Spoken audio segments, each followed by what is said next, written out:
Bismillahirrahmanirrahim. I am Dr. Mohibullah Wazir, and the topic is the nerve supply of the urinary bladder. Note, the urinary bladder is being supplied by three sets of nerves.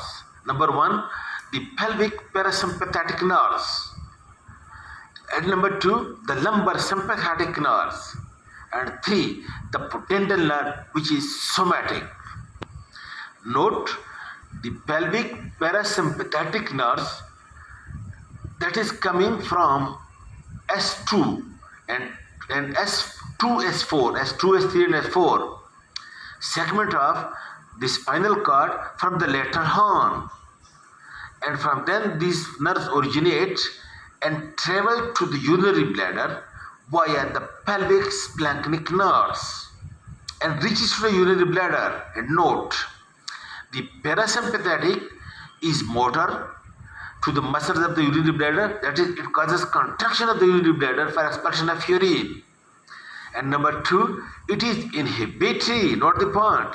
It is inhibitory for internal urethral sphincter, so that the sphincter is relaxed while the bladder contracts.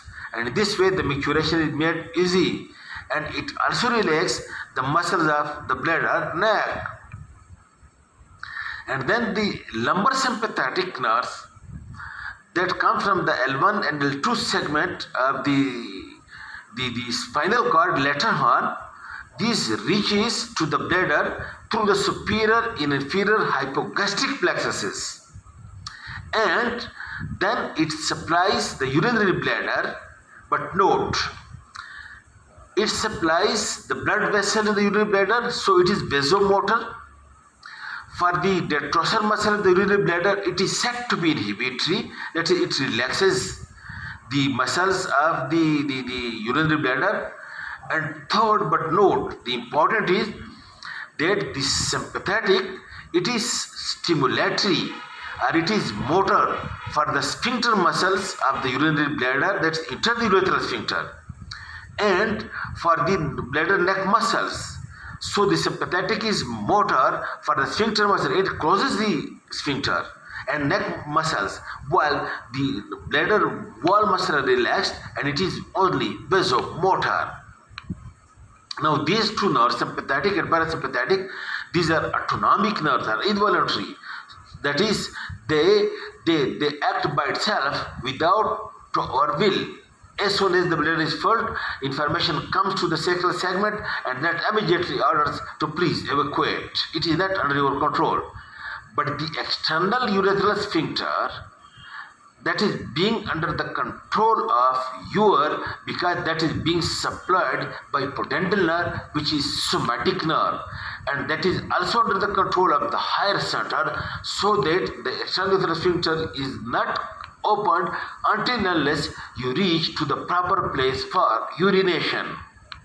While in infants, because the external sphincter is not developed and also their consciousness is not developed, that's why the infants do only the sympathetic and parasympathetic function and immediately relieve the urine as anywhere and any time. And this is about nerve supply of the urinary bladder. And then the sensory supply of the urinary bladder. Note the point. The normal distension of the bladder, for example, the urine is being distended with the bladder is distended with urine. Then this distension is being taken by the parasympathetic nerves, and then through the gracile tract upward to the central nervous system.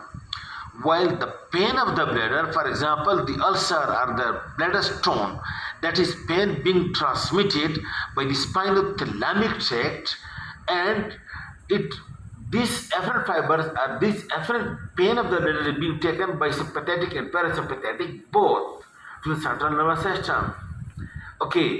This then the micturition reflex and mechanism of micturition I will discuss in very detail, which is important for you people. Thank you.